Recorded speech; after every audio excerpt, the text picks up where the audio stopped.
नमस्कार, आप देख रहे हैं इंडिया टीवी। मैं हूं पंकज भार्गव। तालिबान के अफगानिस्तान पर कब्जा करने के बाद अब राष्ट्रपति पद की रेस शुरू हो गई है।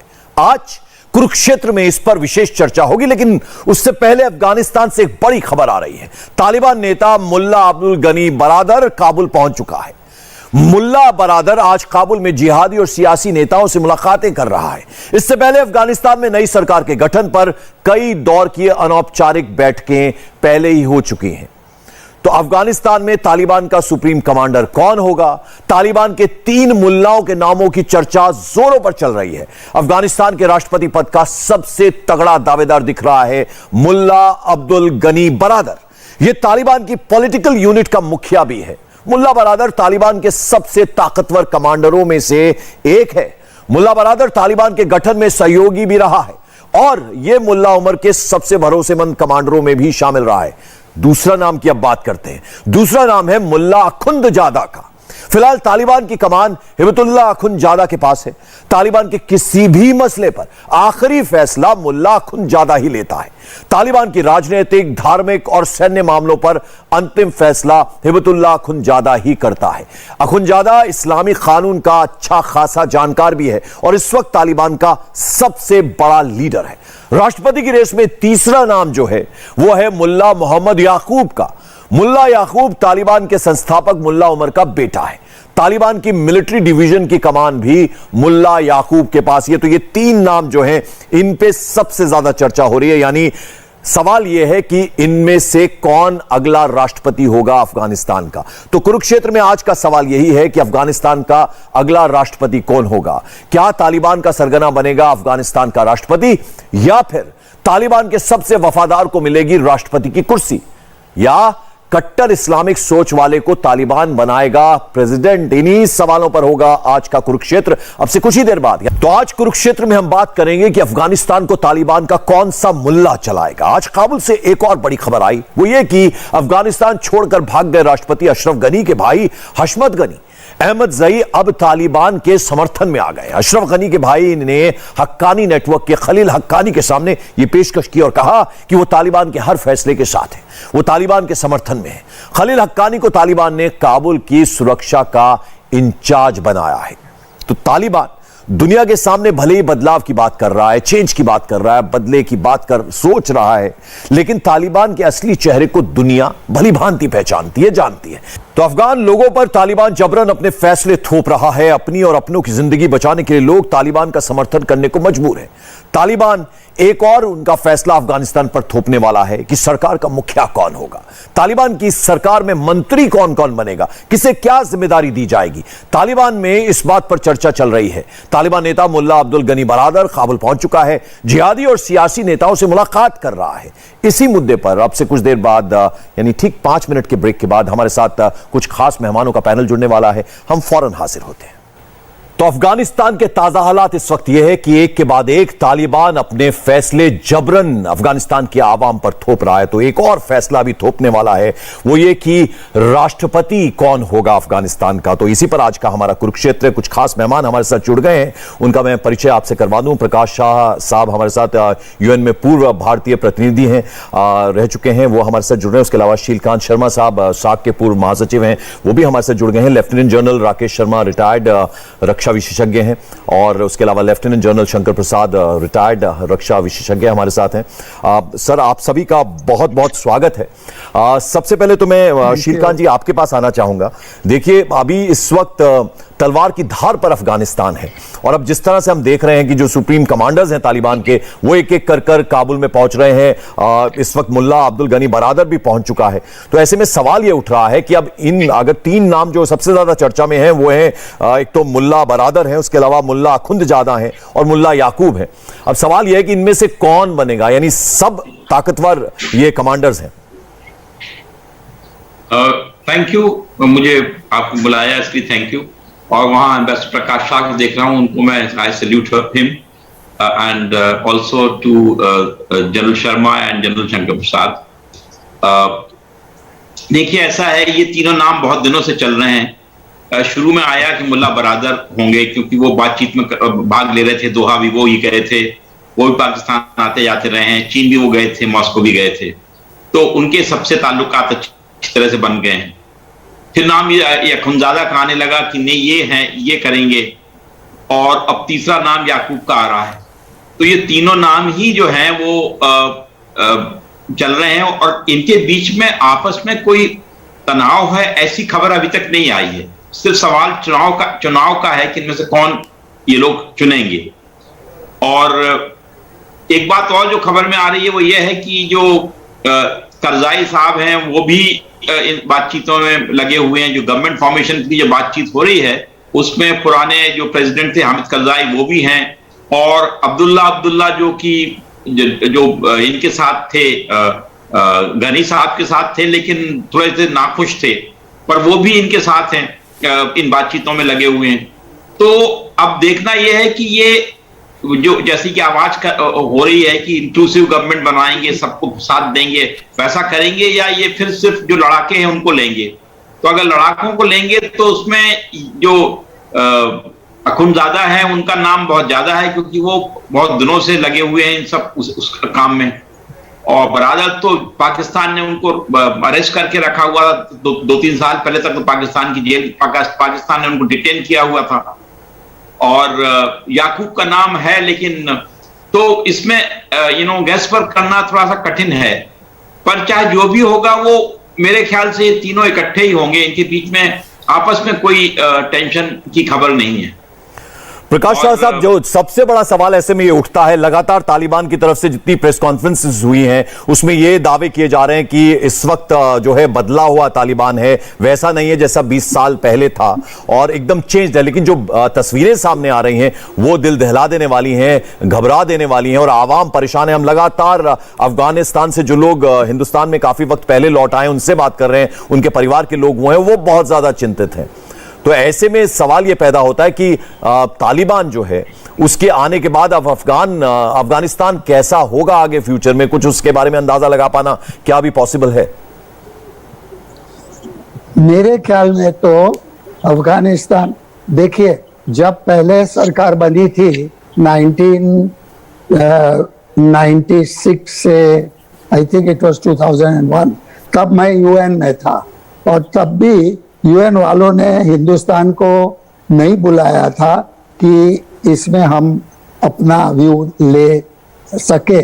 लेकिन मेरे को बात ये लगती है कि Taliban has become much more, ज्यादा दोस्ती बन चुकी है इन लोगों की, और मुल्ला बरादर का मैं नाम ज्यादा सुन रहा हूँ जो होगा प्रेसिडेंट।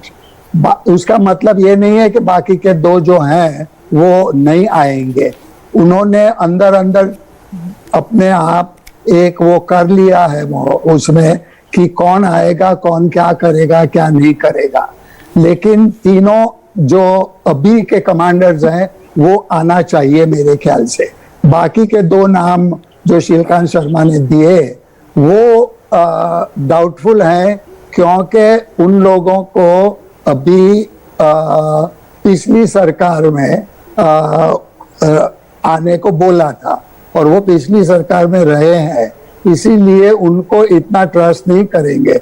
फॉर एग्जाम्पल, ये जो तालिबान है वो कितना भी आप कह दो, उनको कितना भी प्रॉमिस कर दे, वो लेडीज को एजुकेशन करने नहीं देगी। वो बोलते रहते हैं, वो कहते रहते हैं कि हम करेंगे, लेकिन तालिबान जो इस्लाम के लिए है वो इस्लाम के लिए ही रहेंगे, और इस्लाम के शारजा ये वगैरह जो देते हैं उसमें काफी उन्होंने कहा हुआ है कि इन लोगों को हम एजुकेशन वगैरह देंगे नहीं। तो मेरे ख्याल से तो अभी एक दूसरे से झगड़ा शुरू हो गया है, अंदर अंदर नहीं, लेकिन जो नॉर्दर्न अलायंस का झगड़ा है वो तालिबान के साथ होगा, और नॉर्दर्न अलायंस बैठी हुई है नॉर्थ में, पश्चिम की जगह पर बैठी हुई है, और वो फाइट करेगी इनके साथ। कौन जीतेगा कौन नहीं जीतेगा डिपेंड करता है कि नॉर्दर्न अलायंस के साथ पुराने जमाने की तरह हिंदुस्तान, ईरान, यूएसए वगैरह ज्वाइन करेंगे कि नहीं करेंगे। जनरल शंकर प्रसाद, आपके पास मैं अब आना चाहूंगा। देखिए, कुछ दिनों में स्थिति साफ हो जाएगी कि कौन सुप्रीम कमांडर जो है वो राष्ट्रपति होता है, लेकिन अभी चूंकि चर्चा में ये 3 नाम है, तो मुल्ला गनी बरादर जो है वो सबसे आगे चल रहा है रेस में, और चूंकि पॉलिटिकल जो यूनिट है उसका वो चीफ है। उसके अलावा मुल्ला अखुंदजादा जो है वो तालिबान का सरगना है, आखिरी फैसले लेता है कहा जाता है तालिबान के बारे में। और फिर मुल्ला याकूब भी एक नाम है जो संस्थापक रहे हैं, मुल्ला उमर उनका बेटा है। तो ऐसे में आपको क्या लगता है कि ये जो 3 नाम है, इनमें किस पर आखिरी सहमति बन सकती है, आखिरी फैसला हो सकता है?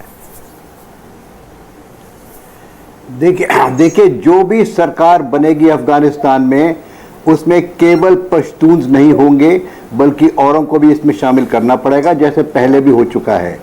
पहली बात तो मैं ये समझनी चाहिए कि तीनों व्यक्ति में से कौन बनेगा, सवाल का जवाब आज देना बहुत कठिन है, लेकिन हम ये बता सकते हैं आपको कि किन मुद्दों पर, what are the factors which is going to decide who is going to be the next president। सबसे बड़ा फैक्टर तो ये है कि आपस में ये कौन अपने आप को साबित करता है जब इनकी बातचीतें होती हैं कि वो सब तंजीमों को लेके चलेगा, यानी कि they have to carry Pashtuns with them, they have to carry the Hazaras with them and Tariqs with them, and of course जिस तरह इन्होंने कहा पंजशीर में जो वहाँ का लीडर है वो काफ़ी स्ट्रॉन्ग है। जो नॉर्दर्न अलायंस है इस समय मिलिटरीली स्ट्रॉन्ग है, उनके पास काफ़ी इक्विपमेंट है, मॉडर्नाइज इक्विपमेंट है, वो लड़ने की काबिलियत रखते हैं। और जैसा अभी शाह साहब ने कहा कि उसको उनके अलाइज कौन है, उनके अलाइज अमेरिका उनका अलाई है, उनका अलाई ईरान है। खैर भारत तो अभी हम नहीं कह सकते कि किसका अलाई है, क्योंकि हम तो अभी इसमें बिल्कुल चुप बैठेंगे, नहीं हिस्सा लेंगे। अब देखने की बात यह है कि इनकी जब बातचीत होगी तीनों लीडर्स की और बाकी जो वहाँ पर फोर्सेस प्ले कर रही हैं, जिस तरह की नॉर्दर्न अलायंस है, जिस तरह से बाकी जो हज़ाराज हैं, बाकी जो ताजिक्स हैं, इनके साथ किस तरह से, क्योंकि इनको जो गवर्नमेंट बनेगी उसमें शेयर करना पड़ेगा पावर को बाकियों के साथ भी। अगर ये सिंगल पश्तून की सरकार बनाने की कोशिश करेंगे तो ये नहीं बना पाएंगे, नहीं चल पाएगी ये। तो सबसे बड़ी बात यह है कि ये सबसे मिलकर बात करेंगे, चाहे उनमें से कोई भी राष्ट्रपति बने, लेकिन वो बनेगा राष्ट्रपति जो सबको मिलाकर सरकार बनाने की एक तजवीज निकालेगा। मैं समझता हूं कि इसको हमें देखना पड़ेगा ध्यान से, क्योंकि आज की तारीख में नॉर्दर्न अलायंस कुछ बोल नहीं रही है, कुछ कर नहीं रही है, हालांकि they are militarily also quite strong और उनके पास अमेरिकन सपोर्ट है। एक तरह से अमेरिका को वो अलाई मानते हैं, अमेरिका उनको अलाई मानता है, ईरान उनको अलाई मानता है, उज्बेकिस्तान उनको अलाई मानता है। तो इन सब चीज़ को देखना पड़ेगा कि वर्ल्ड प्रेशर किस तरह से आता है। वर्ल्ड की जो पावर्स है, रशिया है, चाइना है, ईरान है, यूएस भी उसमें हिस्सा लेगा, वो इसमें कितना महत्वपूर्ण अपनी रखते हैं बातचीत में। ये मत समझिएगा कि इसमें बातचीत में बाहर के जितने बड़े बड़े दोस्त जिनके साथ इनकी अलायंस एक तरह से है और जिनसे एक तरह से इनका कुछ संबंध है, और पाकिस्तान भी इसमें हिस्सा लेगा। तो मैं समझता हूं कि इसमें एक जो नतीजा निकलेगा, हम कह सकते हैं आज की अगर एक लॉटरी निकाली जाए उसमें बेस्ट ऑप्शन पर बरादर की आएगी, लेकिन बरादर को हम अभी आज नहीं मान सकते कि वो प्रेसिडेंट बनेंगे। ये सब की मिलजुल के बात होगी, इसमें हफ्ता 10 दिन 15 दिन लग सकते हैं। इसमें मैं समझता हूं कि शायद घनी साहब की भी कुछ, अशरफ घनी साहब की भी कुछ रहेगी, अब्दुल्ला साहब की इसमें कुछ ना कुछ सहमति रहेगी। तो ये there are many multiple forces. ये मत समझिएगा कि पश्तून जो तालिबान है उन्हीं के एक डिसाइड से एक लीडर बनेगा। अगर ये इस तरह से लीडर बना देंगे पश्तून का केवल, तो इनकी सरकार ज्यादा नहीं चल पाएगी, इनकी आपस में लड़ाइयां शुरू हो जाएंगी। एक ये भी हो सकता है कि वर्ल्ड पावर चाहे कि आपस में लड़ लें, लेकिन वो अभी इस समय मेरे को लगता नहीं कि होगा ऐसा। तो we have to watch and see कि इनको किस तरह से मिली जुली सरकार बनाते हैं, जिसको हम कहते हैं काइंड ऑफ कोलेशन। कोलेशन इनका किसके साथ किस तरह होता है, we have to wait and watch. General Rakesh Sharma, आपके पास अगर मैं आना चाहूं, देखिए राष्ट्रपति कौन होगा कुछ दिन में तय हो जाएगा, हालांकि 3 नाम है इसलिए इन पर हम चर्चा कर रहे हैं, लेकिन जो अफगानी आवाम है वो ठगी हुई महसूस कर रही, क्योंकि उनके साथ जो कुछ सोवियत संघ ने किया उस वक्त और अब अमेरिका ने किया, वो एकदम ठगा सा महसूस कर रही है। देखिए कहीं ना कहीं पाकिस्तान, चाइना और टर्की की शय पर तो ये हुआ ही है जो कुछ होने जा रहा है, लेकिन आपको क्या लगता है कि अब अफगान का जो आवाम है उनको उनके हाल पे छोड़ दिया अमेरिका ने भी? थैंक यू पंकज बुलाने के लिए। आज पहले मैं ये 3 व्यक्तियों के नाम लिए उसके बारे में बात करना चाहूंगा। इनकी हिस्ट्री जानना जरूरी है। इसमें मुल्ला बरादर और मुल्ला उमर के लड़के याकूब, ये दोनों क्वेटा शूरा को बिलोंग करते हैं। जो ब्रदर हैं वो इनके फादर के बहुत घनिष्ठ मित्रों में से रह चुके हैं। सो ये एक क्वेटा शूरा को बिलोंग करते हैं, पर जो दोनों नॉर्थ वाले शूरा हैं जो ज्यादा पावरफुल है, मिरामचंद शूरा और पेशावर शूरा, जिसको हकानी भी, सिराजुद्दीन हकानी भी बिलोंग करते हैं, वो एक पावर सेंटर है बहुत बड़ा। सो सारा कुछ एक क्वेटा शूरा को नहीं दिया जा सकता। क्वेटा शूरा का ज्यादा फोर्स है वो कंधार की तरफ रहता है, पर जो नॉर्थ है, जलालाबाद है और मज़ार शरीफ और हरात, उस तरफ है ज्यादा सिराजुद्दीन हकानी का जोर चलता है। मेरे विचार में अगर मैं विचार करूं तो अखुंज़ादा का पावर ज्यादा है, बिकॉज उसको अमीर उल मोमिनीन कहा गया है, के दी बिलीवर, और वो पिछले 20 सालों में चीफ जस्टिस टाइप रहा है उनका। वो वहां पे जो इलाका तालिबान के कंट्रोल में था, उसकी जस्टिस जो था वो अखुंज़ादा, मौलवी अखुंज़ादा खुद करते थे। जब अभी हाल में ही मौलवी अखुंज़ादा बीमार हुए, उनको कोविड हुआ, तो उसके जगह पर उन्होंने किसी को नॉमिनेट करना था हेड, ब्रदर को नॉमिनेट नहीं किया, उन्होंने नॉमिनेट किया यकूब को, मतलब मुल्ला उमर के लड़के को नॉमिनेट किया हेड ऑफ तालिबान, जब ये लड़ाई चल रही थी, जब उनको कोविड हुआ था। मेरे विचार में अगर इनको बैलेंस रखना है तो अखुंज़ादा को ही कंट्रोल करना पड़ेगा, बिकॉज पॉलिटिकल, डिप्लोमेटिक और मिलिट्री सब चीजों को कंट्रोल करने की ताकत उनमें है। ब्रदर डिप्लोमेसी कंट्रोल कर सकते हैं, पर शायद उनको मिलिट्री कंट्रोल करने में प्रॉब्लम आए, जो एक तालिबान का बहुत बड़ा मुद्दा है।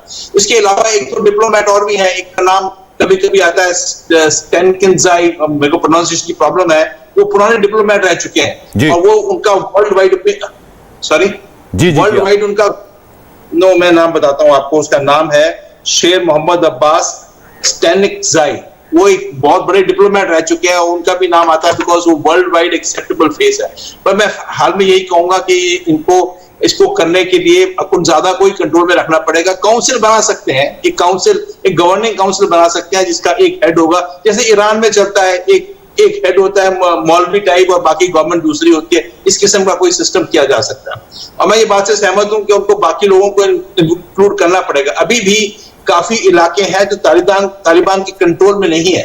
पंजशीर वैली में उनका कोई कंट्रोल नहीं है, रशियंस कंट्रोल नहीं कर पाए उस वैली को।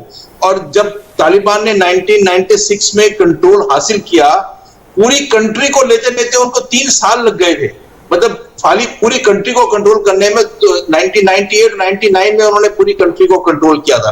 अभी भी पूरी कंट्री उनके कंट्रोल में नहीं है। कई जगह पर ऑलरेडी थोड़े बहुत फसाद शुरू हो गए, जलालाबाद में कुछ हुआ, काबुल में कुछ हुआ।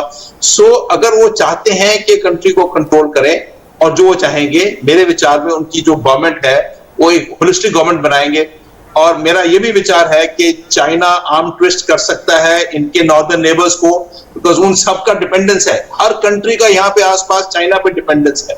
और चाइना ने क्लियरली शो कर दिया है, अपने हाथ पत्ते खोल के दिखा दिए चाइना ने कि भाई हम तो इस तालिबान की गवर्नमेंट को सपोर्ट करेंगे। उनके पास पेशावर काबुल रोड बनाई जा रही है, उन्होंने डैम बनाया जा रहा है, उनका कॉपर माइन फील्ड्स है, उन्होंने रेयर चाहिए। तो चाइना ने बाकी जो Tajikistan, Kyrgyzstan. Sir Rakesh ji, मैं आपके पास लौटूंगा। शीलकांत जी, जो बात जनरल शर्मा कह रहे हैं वो ये कह रहे हैं कि उन्होंने तीनों नामों का जिक्र किया और बाकायदा उनकी हिस्ट्री के बारे में भी बताया। सवाल बड़ा ये होता है कि 20 साल पहले जो तालिबान था, जिस तरह से उन्होंने राज किया, क्या लगभग वैसा ही होगा इन तीनों में से कोई भी बने, या इस बार थोड़ा बदला हुआ तालिबान होगा? क्योंकि हम तमाम लोगों से, अफगानिस्तान के लोगों से हम लगातार बात कर रहे हैं पिछले कुछ दिनों से, जब से काबुल पर कब्जा किया है तालिबान ने, तब से उनका यह कहना है कि हमें आश्वासन तो बहुत तरह के दिए जा रहे हैं, एश्योरेंस दी जा रही है, लेकिन हम उन पर बिलीव करें या नहीं करें, वो उस पर यकीन हमें नहीं है, उन पर ट्रस्ट नहीं कर सकते। देखिए, ये जो बात है, इस पे अभी जो स्थिति इतनी गंभीर है, जैसे जो इवैक्यूएशन चल रहा है सारे राष्ट्रों का, जो बाहर के राष्ट्र हैं उनका सबसे बड़ा फोकस इस समय भारत का भी है, इवैक्यूएशन पे है। और इवैक्यूएशन में इतनी ज्यादा तकलीफें हो रही, इतनी ज्यादा दिक्कतें आ रही काबुल एयरपोर्ट पे कि जो बयान आया है कि सबसे ज्यादा कठिन जगह हो गई, सबसे कठिन इवैक्यूएशन है।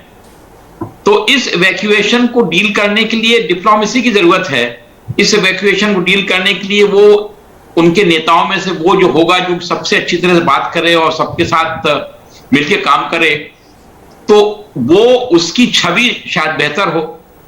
अच्छा, दूसरा एक बात यह है कि तो इसमें विश्वास करना कि जो कह रहे हैं वो उनकी कथनी होगी, इसमें थोड़ा कठिन होता जा रहा है। जैसे जैसे दिन बीत रहे हैं, वो जो काबुल एयरपोर्ट को काबुल के जो हवाई अड्डे को घेर के रखा हुआ है इन्होंने, तालिबान ने, और उस वहां एक्सेस रोक दी है, तो जो लोग छटपटा रहे हैं बाहर जाने के लिए, उनको जो दिक्कतें हो रही हैं उनसे इनकी असली नीयत समझ में आती है। दूसरी बात यह है कि ये इनको बाहर से मदद तो चाहिए होगी, ह्यूमैनिटेरियन असिस्टेंस भी जरूरी होगा कि 5 मिलियन, ये 30 मिलियन पॉपुलेशन है इनकी अफगानिस्तान की, इतनी बड़ी पॉपुलेशन को अगर सब जगह एड कट हो जाएगी तो कैसे काम चलेगा।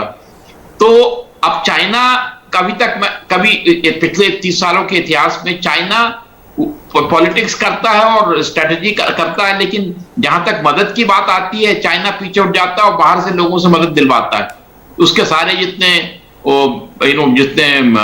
स्ट्रेटेजीज हैं उन सबको ऐसे ही होता है। पाकिस्तान को देखिए तो IMF से मदद मिल रही है और अमेरिका भी पाकिस्तान को मदद कर रहा है, तो इनको भी बाहर की मदद चाहिए। और मदद के लिए जरूरी है कि इनकी छवि ठीक हो। अगर ये वही पुराना वायलेंट चेहरा दिखाएंगे जो कि 90s में था जी, तो लोग हिचकेंगे। प्रकाश सर, जरा आपके पास मैं आना चाहूंगा, 1 मिनट सर, मैं आता हूं आपके पास। प्रकाश सर, जरा आप ये बताइए कि भारत का भी जो भारत की अभी पूरी तरह से नजर इस बात पे है कि हमारे जो भारतीय वहां पर फंसे हुए हैं वो सेफली वापस आ जाए। इवैक्यूएशन का काम चल रहा है लगातार, भारत सरकार की नजर उस पर कि हमारे जो तमाम नागरिक वहां पर थे वो वापस लौट आए। लेकिन भारत ने जिस तरह से अफगानिस्तान की मदद की है, वापस अफगानिस्तान को खड़ा करने में भारत का जो योगदान रहा है, हाथ रहा है, उसमें तालिबान ने भी कहा कि जो जो डैम्स बनाए हैं, भारत ने जो काम किया बहुत अच्छा किया, उसको हम बिल्कुल भी डिस्टर्ब नहीं करेंगे। लेकिन सवाल यह कि भारत किस नजर से देखेगा, यानी इन तीनों में से कोई भी अगर राष्ट्रपति बनता है तो अभी तो भारत का मेन कंसर्न है कि लोग वापस लौट आए, उसके बाद भारत किस नजर से देखे? नहीं, 2 चीज हो सकती है उसमें। एक तो तालिबान वो कंट्रोल में है पाकिस्तान के, तो सबको पता है कि पाकिस्तान के कंट्रोल में है, और सबको पता है कि वो एक इस्लामिक ऑर्गेनाइजेशन पूरा है। वो सब इस्लामिक ऑर्गेनाइजेशंस जो पाकिस्तान में है उनके साथ उनकी दोस्ती है। तो इसमें वो जो कहते हैं वो मान सकते हैं हम कि नहीं मान सकते हैं, तो सरकार को डिसाइड करना है। लेकिन हम कहेंगे कि मान ले नहीं मान ले, इससे कोई फर्क नहीं पड़ता है। फर्क ये पड़ता है कि तालिबान मुस्लिम ऑर्गेनाइजेशन है, first and foremost it's a Muslim organisation, और वो कुछ भी बोल दे उसको जब तक हम एक्सेप्ट करना है तो हमको एक्सेप्ट करना पड़ेगा उनके चाल चलन के बाद। उनके पहले वो ठीक है, वहां से बोलेंगे कि वो डैम्स को कुछ नहीं करेंगे, वो हॉस्पिटल्स को कुछ नहीं करेंगे, लाइब्रेरी को कुछ नहीं करेंगे, वो मैं मानने को तैयार हूँ। लेकिन उसका मतलब थोड़ी यही है कि वो हिंदुस्तान के साथ अच्छा रखेंगे। हिंदुस्तान के साथ वो अच्छा रखेंगे कि नहीं रखेंगे वो पाकिस्तान के डिपेंड करता है, क्योंकि पाकिस्तान की उनके ऊपर काफी ज्यादा ऑर्गेनाइजेशन है। दूसरी बात यह है कि डेमोक्रेटिक कंट्रीज जो है वो उनको मानेंगे या नहीं मानेंगे, ये उसके ऊपर बहुत ही इंपॉर्टेंट चीज डिपेंड करती है कि डेमोक्रेटिक कंट्रीज तालिबान को सरकार मानेगी कि नहीं मानेगी। मेरे ख्याल से तो जब तक वो बताएंगे नहीं कि उनकी चाल चलक बहुत बदल गया हुआ है, वो तब तक हम डेमोक्रेटिक कंट्रीज उनको मानेंगी नहीं।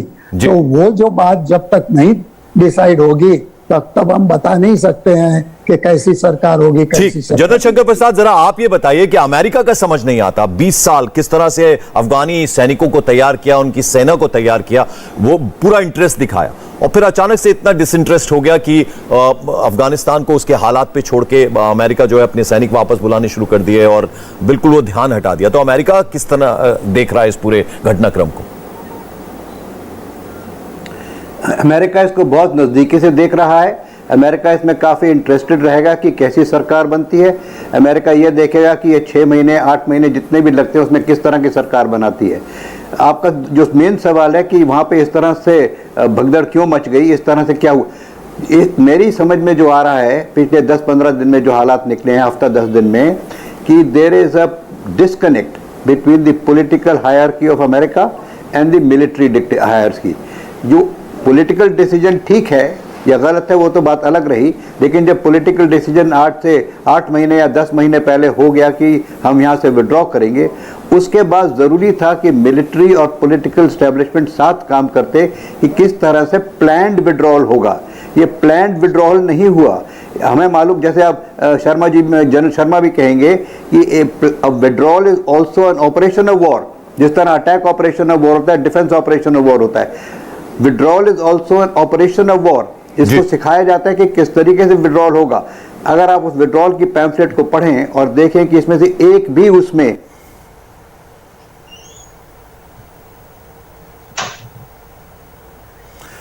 जनरल शर्मा, जरा आपके पास आना चाहूंगा। कुछ डिस्टरबेंस हो रहा है, हम लेफ्टिनेंट जनरल शंकर प्रसाद से कांटेक्ट नहीं कर पा रहे। जरा आप ये बताइए कि आपने तीनों का परिचय हमें दिया, ये जो तीनों मुल्ला हैं, लेकिन क्या फर्क पड़ता है कि इनमें से कोई ये बनना चाहिए या कोई भी बने, कोई फर्क नहीं पड़ता? एक सवाल तो ये। दूसरा ये कि आवाम क्या चाहती है, इसकी फिक्र शायद किसी को नहीं। एक बात मैं कहना चाहूंगा कि अगर हम इस पे विचार करें कि वहां पे कौन सी गवर्नमेंट बनेगी और कौन बनेगा, मेरे विचार में कोई फर्क नहीं पड़ता है। इसमें कोई भी बन सकता है, पर उनकी जो फिलॉसफी है, जो तालिबान की एक फिलॉसफी है, वो फिलॉसफी में चेंज नजर नहीं आया। इस कुछ दिनों में, लास्ट 4-5 दिनों में उन्होंने एक फसाद दिखाने की कोशिश करी, एक शक्ल दिखाने की कोशिश करी कि हम लोग सुधर गए हैं, हम लोग ड्रग्स नहीं बनाएंगे, हम लेडीज पे इज्जत से पेश आएंगे, आप दुकानें खोल सकते हैं। पर सर, ये सिर्फ कहने में हो रहा है, प्रेस कॉन्फ्रेंसेस में हो रहा है, असल में देखने में नहीं आ रहा है। ये एक फसाद है। पर आप एक बात देखें, जब से प्रेसिडेंट ट्रंप ने साइन किया था एग्रीमेंट इनके साथ में, उस टाइम के बाद से और अभी खास करके अप्रैल के बाद में कोई अमेरिका पे हमला नहीं हुआ था। अमेरिकन के ट्रूप्स की इतनी कैजुअलिटी नहीं हुई पिछले 1.5 साल में। ये तालिबान ने क्वाइटली किया कि भाई हम इन पे नहीं करेंगे कुछ, हम अपना इलाका धीरे धीरे कैप्चर करते रहे। ये एक बड़ी सोची समझी प्लान के मुताबिक तालिबान ने किया था और अमेरिका को लगा कि भैया ये तो चीज ठीक ठाक है और यहां से निकला जा सकता है। परंतु ये एक तो उनकी आर्म्ड फोर्सेस को गलत तरीके से ट्रेन किया गया, उनको ट्रेन किया गया एंटी टेररिस्ट ऑपरेशन के लिए। ये एंटी टेररिस्ट ऑपरेशन नहीं था, ये तो 80-90 हजार लोग बड़े चले आ रहे थे, हर जगह पे जेल को खोल देते थे, उसमें और तालिबान आके मिल जाते थे, और कई जगह पे तो गवर्नमेंट ने तालिबान को बंदों को जेल में छोड़ दिया पिछले 3-4 महीनों में। तो उनकी स्ट्रेंथ बढ़ती रही। इन्होंने विचार ही नहीं किया कि ये कन्वेंशनल लड़ाई हो रही है, ये स्पेशल फोर्सेस की कमांडो लड़ाई नहीं है। दूसरी, अमेरिकन फोर्सेस के निकलने के पहले ही इंटेलिजेंस खत्म हो गया, ड्रोन्स निकल गए, सैटेलाइट इमेजरी निकल गई, और हवाई जहाज का सपोर्ट निकल गया। तो अफगान फोर्सेस का मोराल कहां रह गया? जो उनको सपोर्ट था, जिसके कंधे पे वो लड़ाई लड़ते थे, वो कंधा तो निकल गया। अमेरिकन फोर्सेस के निकलने से पहले ही उन्होंने कंधे अपने हटा लिए थे, और उसके बाद उनको एक्सपेक्ट करना कि अफगान फोर्सेस लड़ेंगे जहां पे कोई इंफॉर्मेशन नहीं है, कोई ड्रोन नहीं है, कुछ नहीं है, वो कैसे लड़ेंगे? तो आई थिंक ये सिर्फ भाग के जाने की बात नहीं है, ये पिछले 6 महीने से अमेरिकन प्लान जो था वो उस पर उन्होंने इतनी तह से सोचा नहीं कि ये फौज कैसे लड़ेगी जब हम इनके ड्रोन, हवाई जहाज, इंटेलिजेंस, स्पेस, सैटेलाइट इमेजरी सब निकाल देंगे तो कैसे लड़ेंगे जी। ये विचार नहीं है। शीलकांत सर, हमने अमेरिका की बात कर ली, हमने भारत की बात कर ली, लेकिन पाकिस्तान, उसके अलावा चीन, तुर्की, ये किस नजर से देख रहा है? क्या विन विन सिचुएशन है पाकिस्तान के लिए? जैसा चाहता था वैसा ही हो रहा है पूरा घटनाक्रम, अगर हम इसको देखें तो? देखिए, पाकिस्तान की तो 5 उंगलियां घी में हैं इस समय। क्यों? क्योंकि उन्हीं के लोग हैं, ये आ गए हैं, और ये सारे के सारे लोग उनके साथ थे क्वेटा शूरा में, उनको बचा के रखा हुआ था। और जो दूसरे शूरा की जो बात हो रही है, तो उसमें वो हक्कानी जो है वो तो उनका खास गुर्गा है, उसने काफी पाकिस्तान में, अफगानिस्तान में हमले करवाए हैं। भारत की एम्बेसी में भी जो हमला हुआ था उसको उस पर ट्रेस किया जाता था। तो इन सबको देखते हुए पाकिस्तान के तो हाथ में है ये लोग। अब ये बात कि वो अब नहीं मानेंगे, वो बड़े इंडिपेंडेंट हैं, इसको हो सकता है हो, लेकिन जो पिछले 30 सालों की जो हिस्ट्री है वो इस बात को मजबूत नहीं करती, क्योंकि पिछले 20-25 सालों में पाकिस्तान में ही इनका सहारा था, पाकिस्तान में ही छुप के गए थे ये लोग, और आईएसआई इस मामले में बिल्कुल क्लियर है। तो पाकिस्तान के दबाव में रहेंगे, इसमें कोई शक है ही नहीं। अब वो दबाव धीरे धीरे खत्म होगा, जो टेंशन आएंगे वो बात दूसरी है। तो वो, लेकिन ऐसा पिछले बार नहीं हुआ था। अगर आपको याद है 2001 में जब 9/11 का हमला हो गया था, उसके बाद भी पाकिस्तान कहता था तालिबान से बात कीजिए, तब पाकिस्तान अमेरिका को कहते तालिबान से निगोशिएट कीजिए। और गुड तालिबान बैड तालिबान, हमारे उन दिनों के जो डिफेंस मिनिस्टर थे और एक्सटर्नल अफेयर्स मिनिस्टर थे स्वर्गीय जसवंत सिंह, तो वो उन्होंने एक बार एग्जास्परेशन में कहा था, इफ यू बिलीव इन, उन्होंने कहा था moderate Taliban is an oxymoron, और उन्होंने कहा था अगर आप मॉडरेट तालिबान विश्वास करते हैं तो गुड लक टू यू, मतलब उन्होंने डिस्गस्ट में कहा था। तो ये जो पाकिस्तान का खेल था वो उस समय भी वही था कि इनका फसाद बनाया जाए, लोगों को कहा जाए कि नहीं अच्छे हो गए हैं और ये डेमोक्रेटिक करेंगे जी, वो नहीं है। तो मैं तो ये कहूंगा कि भले ही तालिबान अपने आप से कुछ बेहतर करना चाहे, लेकिन पाकिस्तान उनको पुश करेगा कि वो रेडिकल ही बने रहे, एक्सट्रीमिस्ट बने रहे। जनरल शंकर प्रसाद, हम चूंकि लगातार पिछले कुछ दिनों से हम अफगानी नागरिकों से बात करें तो उनसे बेहतर शायद उस स्थिति को, वहां के हालात को, अफगानिस्तान को कोई नहीं जानता। तो उनका सबका ये कहना है, जैसे कि बात शीलकांत जी भी कह रहे थे, कि क्या ये माने कि गुड तालिबान बैड तालिबान कुछ होता है, या तालिबान सिर्फ तालिबान है? वो क्रूरता जिसके लिए वो जाना जाता है, जो कुछ उन्होंने वहां आतंक फैलाया जब उनका रिजीम रहा और अब वो वापस लौटे, तो वो डराने वाला जो उनका वो है वो वैसा ही रहेगा, वो बदलने वाले नहीं है? तालिबान वैसा ही तालिबान है। There is nothing called good Taliban या बैड तालिबान। मेरी समझ में तालिबान है, वो एक जिहादी है, एक बड़ा डेंजरस आदमी है। लेकिन एक बात अवश्य कहनी चाहिए इसी सेंटेंस में, कि जो उनकी रैंक एंड फाइल जिसको हम कहते हैं, वो तो बिल्कुल जल्लाद हैं, लेकिन जो इनकी लीडरशिप ऊपर आके उभर रही है वो कुछ रिकंसिलिएटरी करना चाहते हैं। वो ये चाहते हैं कि हम इस तरह से कोई सरकार बनाएं जिससे लगे कि एक किस्म से हमारी भी डेमोक्रेसी बन सकती है। अब पिछली दफा मेरी आवाज़ शायद कट गई थी, तो मैं बात उसको दोहराना चाहता हूँ, इसके साथ कनेक्टेड है जी। कि जल्दी से जल्दी मुझे लगता है 6 महीने लगे या 8 महीने लगे या साल भर लगे, अफगानिस्तान में इलेक्शन अवश्य होंगे। इलेक्शन किस प्रकार का होगा? हो सकता है जिरगा जिस किस्म का होता है उसका इलेक्शन होगा। जिरगा में आपको मालूम है बड़े कम लोग वोटिंग मेंबर्स होते हैं उसके, और उसमें एक तरह से what you can call a sham democracy होने के नाम के लिए डेमोक्रेसी होगी, लेकिन वो होगी शैम डेमोक्रेसी। डेमोक्रेसी ने लाना एक लफ्ज़ बहुत ज़रूरी है। मैं तो यहाँ तक कहूँगा जिस तरह से पाकिस्तान में आज हम कहते हैं डेमोक्रेसी है, क्या पाकिस्तान में डेमोक्रेसी वाकई में है? पाकिस्तान में भी आज उनकी IAS है और उनकी मिलिट्री चलाती है सरकार। उनके प्रधानमंत्री तो एक वहाँ पे क्रिएटेड प्राइम मिनिस्टर है उनकी आर्मी की वजह से, but still Pakistan is called democracy. सारी वर्ल्ड में पाकिस्तान को डेमोक्रेसी मानते हैं। तो इनके यहाँ भी कुछ ना कुछ किस्म की डेमोक्रेसी तो इनको बनाने पड़ेगी to get some kind of recognition from world power. दूसरी बात इसके साथ कनेक्टेड ये कि जब तक ये इस तरह की सरकार की छवि नहीं बनाएंगे तब तक इन्हें कहीं से फाइनेंशियल एड मिलने वाली नहीं है। तो फाइनेंशियल एड इनके लिए बहुत ज़रूरी है इस समय। और चौथी बात जो अभी मेरे से पहले कह रहे थे कि पाकिस्तान के अंदर मैं परसों सुन रहा था हमीद साहब को, हमीद जो उनके बड़े जर्नलिस्ट हैं, वो सफा कह रहे थे कि पाकिस्तान में भी 2 ओपिनियंस हैं। कुछ पाकिस्तानी समझते हैं कि it is for their good ये सरकार जो बन रही है, और कुछ समझते हैं कि पाकिस्तान के लिए अच्छा नहीं है। और एक तरफ से ये भी आइडिया आ रहा है कि अभी तक पाकिस्तान अपने आप को एक क्या कहते हैं उसको स्ट्रेटेजिक वो समझ रहा था, बेस समझ रहा था, अब वो अफगानिस्तान भी इस तरफ आने की कोशिश कर रहा है। तो I think it's a very confuse situation. हमें देखना है कि पाकिस्तान से किस तरह रिएक्शन आता है, इनकी सरकार किस तरह से बनती है, इनकी डेमोक्रेसी की छवि किस तरह आती है, इनको वर्ल्ड अलाइज किस तरह बनती है, इनमें चाइना का क्या रोल रहेगा, इनमें पाकिस्तान का और ज्यादा क्या रोल रहेगा। सो मैं तो कहता हूं इस समय इस सब चीज को कहना कठिन है, लेकिन जो प्रिंसिपल्स हैं वो बड़े साफ नजर आ रहे हैं। बिल्कुल। जनरल राकेश, आपसे मैं ये जानना चाहूंगा, देखिए जो अफगानिस्तान के लोग हिंदुस्तान में रह रहे हैं, वो यहाँ जो उनके तमाम लोग वहां फंसे हुए हैं, वो दूसरे देशों में जाना चाहते हैं, वो नहीं रहना चाहते अफगानिस्तान में। पॉजिटिव कहां से आता है? ये जो कुछ दुख झेल रहे हैं अफगान के लोग वहां पर जो अफगानिस्तान में मौजूद हैं, और जो तमाम देशों के लोग वहां फंसे हुए हैं, वो जल्द से जल्द अपने देश लौटना चाहते हैं, पॉजिटिव कहीं से कुछ निकल कर आता है? पंकज जी, जैसे कॉन्फ्लिक्चुअल सिनेरियो होते हैं जहां पे लड़ाइयां होती हैं, अब आप देखिए इराक में बड़े साल चला, सीरिया में अभी भी चल रहा है, नगोर्नो-कराबाख में हाल में ही युद्ध हुआ था, पब्लिक का जो सिविल पॉपुलेशन है उनका सबसे ज्यादा नुकसान होता है। अभी हमको उस सीरिया की लड़ाई में जो हुआ, सीरिया के लोगों पे जो जुल्म हुआ वो हमको असर नहीं पड़ा, वो हिंदुस्तान में नहीं आया है। पर अफगानिस्तान के साथ हमारे बड़े अच्छे घनिष्ठ रिलेशनशिप है। बहुत सारे बच्चे पढ़ते हैं, मैं ग्रेटर नोएडा में रहता हूँ, इतने सारे अफगानी बच्चे यहाँ पढ़ते हैं। सो हमको दिख रहा है कि ये जो अफगानिस्तान में है, जो दुख दर्द है, पब्लिक को, पॉपुलेशन को सहना पड़ रहा है।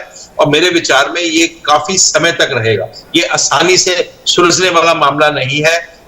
जैसे भी किसी भी तरीके से, जैसे जन शंकर प्रसाद में गुरु रह चुके हैं, उन्होंने बोला है कि कोई एक शैम गवर्नमेंट बनेगी। किस तरह से बनाए शैम गवर्नमेंट, कोई गवर्नमेंट बना देंगे। वो नहीं चाहेंगे कि ये लोग जो इंटरनली डिस्प्लेस्ड है, हिंदुस्तान से लोग क्यों ले अफगानी वापस, उनके तो लाखों लोग पेशावर में बैठे हैं और नॉर्थ वजीरिस्तान में बैठे हैं जो कैंप्स में हैं, तो वो सब भी वापस आना चाहेंगे। जो अभी उज्बेकिस्तान चले गए हैं, जैसे अहमद शाह मसूद के लड़के अहमद मसूद, वो उज्बेकिस्तान चले गए हैं, वो सब लोग भी आना चाहेंगे। क्या तालिबान चाहेगा ये लोग जो उनके अगेंस्ट हैं वापस आए? वो नहीं चाहेंगे। वो चाहेंगे हमारी कंट्री में पूरा कंट्रोल हो जाए, हमारे पैर स्थिर हो जाए, उसके बाद बातें करेंगे जो वापस आने की आए। तो अभी फॉर द टाइम भी इनको जिस जिस देश में गया उनको ही संभाल के रखना पड़ेगा। मेरे को ये अंदेशा नहीं होता है कि अब वापस जल्दी जा सकते हैं। शीलकांत जी, ये अमेरिका को सब कुछ मालूम था, क्योंकि हजारों की संख्या में लड़ाके जो एक एक करके शहर पर कब्जा करते जा रहे थे। अफगान आर्मी जो है वो एकदम विफल होती हुई नजर आई और एकदम ताश के पत्तों की तरह ढहती हुई नजर आई और काबुल पर उन्होंने जाके एकदम से कब्जा जमा लिया। तो ये जो स्थिति थी, अमेरिका को नजर आ रहा था कि ये होगा, क्योंकि कोई भी प्रिपेयर्ड नहीं था। अचानक से ये सिचुएशन बन गई कि लोगों को वहां से भागना पड़ रहा है और वो भाग नहीं पा रहे हैं, निकल नहीं पा रहे हैं उससे। देखिए, अमेरिका में इस समय बहुत जोरों की बहस छिड़ गई है। अमेरिका में कॉन्फ्लिक्टिंग रिपोर्ट्स आ रही हैं। अब प्रेसिडेंट बाइडेन ने जो शुरू में कहा, उसके बाद दोबारा जो कुछ कहा, उसमें खुद में थोड़ा सा परिवर्तन है जी, कि वो उन्होंने कहा कि उनको अंदेशा नहीं था कि ऐसा होगा, उनको इंटेलिजेंस रिपोर्ट नहीं दी गई, उनको पूरी तरह से इन्फॉर्म नहीं किया गया जी। दूसरी तरफ लोग कह रहे हैं कि नहीं, अमेरिका के जो फौजी जो लीडरशिप थी उसको यह मालूम था अच्छी तरह से। और जैसा कि जनरल साहब ने भी कहा कि वो जो विड्रॉल है, वो विड्रॉल तो वॉर का हिस्सा होता है, तो उसके तो पूरे जो उसका जो ड्रिल था वो लिखा हुआ था, वो किया हुआ था जी। तो उनको मालूम था कि किस तरह से विड्रॉ करना है, इस तरह से विड्रॉ नहीं करना था। तो फिर तीसरा यह है कि इंटेलिजेंस का सपोर्ट जो था वो बहुत जरूरी था। वो इंटेलिजेंस सपोर्ट काबुल को से खींच लिया अमेरिका ने, और दूसरा जो ड्रोन्स थे और जो दूसरा एयर सपोर्ट था वो भी खींच लिया। जिस तरह से अमेरिका बागराम एयरपोर्ट छोड़ के चले गए, तो उससे एक मोराल भी फर्क पड़ा। तीसरी बात यह हो रही है, अमेरिका में लोग कह रहे हैं कि वो 3 लाख जो फौजी हैं जिनको तैयार किया गया था, वो नंबर अभी एग्जैजरेटेड है जी। वो कह रहे हैं कि जो उसमें जो कुछ भी टूट फूट हुई, काट छाट हुई, उसके बाद मुश्किल से 60-70 हजार ही लोग जो थे वो फुली फाइटिंग स्थिति में थे जी। और उनको भी अमेरिका का सपोर्ट बहुत जरूरी था, जो सपोर्ट छूट गया जी। तो इसलिए ये सब हुआ। फिर जिस रफ्तार से ये लोग बढ़े हैं, उससे तो साफ जाहिर होता है कि इन शहरों में छुपे हुए थे जी। क्योंकि अगर कूच कर रहे थे बिल्कुल सर, तो इसका सार ये निकलता है कि अफगानिस्तान का जो आवाम है बेहद परेशानी में है, दुख झेल रहा है, और इतना क्रूर चेहरा जो तालिबान का उससे कहीं ना कहीं डरा हुआ है। तो हम उम्मीद करते हैं कि हालात अच्छे हों, बेहतर हों, ताकि जो अफगान के लोग डरे हुए हैं अफगानिस्तान के, उन्हें कम से कम अमन मिले, चैन मिले। आप लोग हमारे साथ चर्चा में जुड़े, लेफ्टिनेंट जनरल राकेश शर्मा, प्रकाश साह सर, और उसके अलावा शीलकांत शर्मा सर और लेफ्टिनेंट जनरल शंकर प्रसाद, आप सभी का बहुत बहुत शुक्रिया।